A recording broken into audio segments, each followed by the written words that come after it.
আসসালামুয়ালাইকুম। আজ আমি আপনাদের তৈরি করে দেখাবো চিকেন কষা।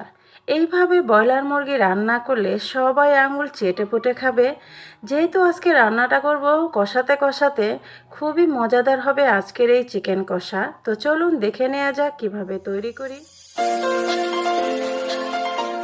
আমি এখানে 2 কেজি পরিমাণ ব্রয়লার মুরগি নিয়েছি, আর দেখতে পাচ্ছেন রানের পিসগুলো আমি একটু কেচে দিয়েছি।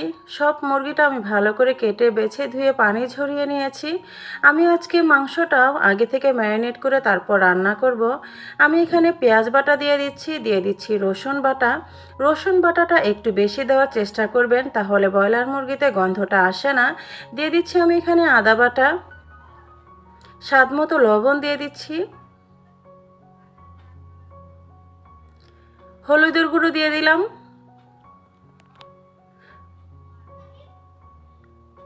লাল মরিচের গুঁড়ো, ধনিয়ার গুঁড়ো দিলাম, আর দিব আমি এখানে জিরে গুঁড়ো।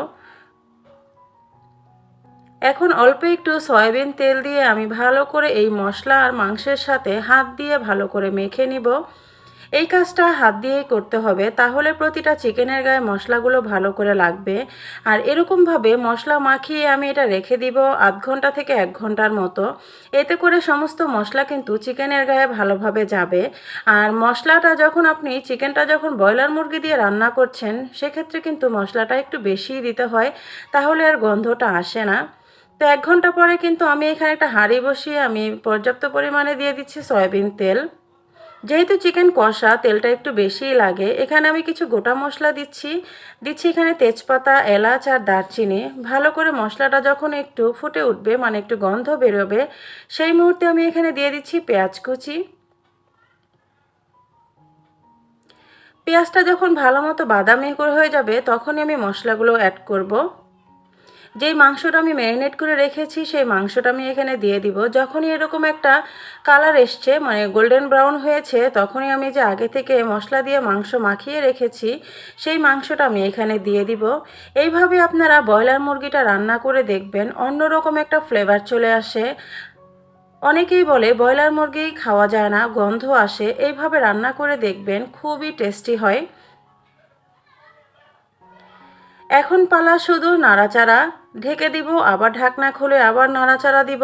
আর চুলার আঁচটা কিন্তু মিডিয়ামে আছে। যেহেতু আমি আজকে এখানে ঝোলের পানি দিব না, শুধু কষাতে কষাতেই রান্না করব। দেখতে পাচ্ছেন অনেকটা পরিমাণে কিন্তু পানি বের হয়ে এসছে। এই পানিটা দিয়েই কিন্তু আমি সম্পূর্ণ চিকেনটাকে কষিয়ে কষিয়ে রান্না করব। এভাবে কষিয়ে কষিয়ে রান্না করলে কিন্তু ব্রয়লার মুরগি দিয়ে কিন্তু আর কোনো গন্ধ আসবে না, আর চিকেনটা খেতে কিন্তু খুবই টেস্টি হয়।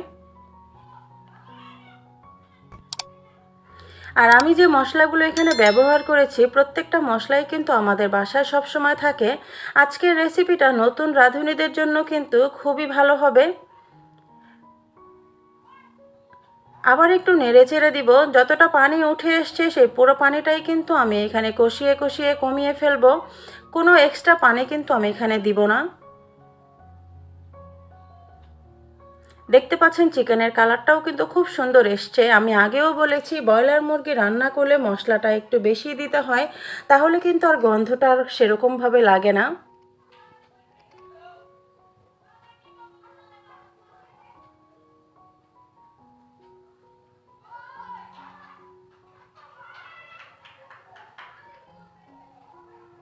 একটু পরে পরেই কিন্তু আমি নেড়ে চেড়ে চিকেনটা রান্না করে নিব।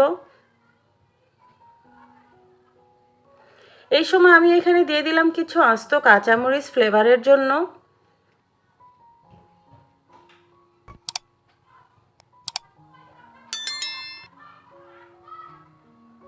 যেহেতু আজকে আমি ব্রয়লার মুরগি রান্না করছি, এটা হতে কিন্তু বেশিক্ষণ সময় লাগবে না। যতটুকু পানি এখানে আছে সেটা শুষে নিলেই কিন্তু আমার রান্নাটা শেষ।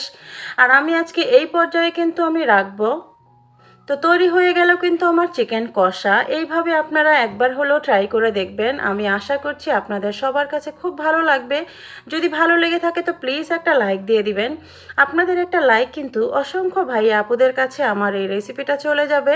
সবার কাছে একটা অনুরোধ করে নিব, প্লিজ আপনারা আমার চ্যানেলটাকে সাবস্ক্রাইব করে দিবেন। এই রেসিপিটা দিয়ে কিন্তু গরম ভাত, সাদা পোলাও সব কিছুর সাথে, রুটি, পরোটা সব কিছুর সাথে কিন্তু খাওয়া যাবে। খুবই টেস্টি কিন্তু এই চিকেন কষা। একবার হলেও ট্রাই করবেন। সবাই সুস্থ থাকবেন, ভালো থাকবেন। আল্লাহ হাফেজ।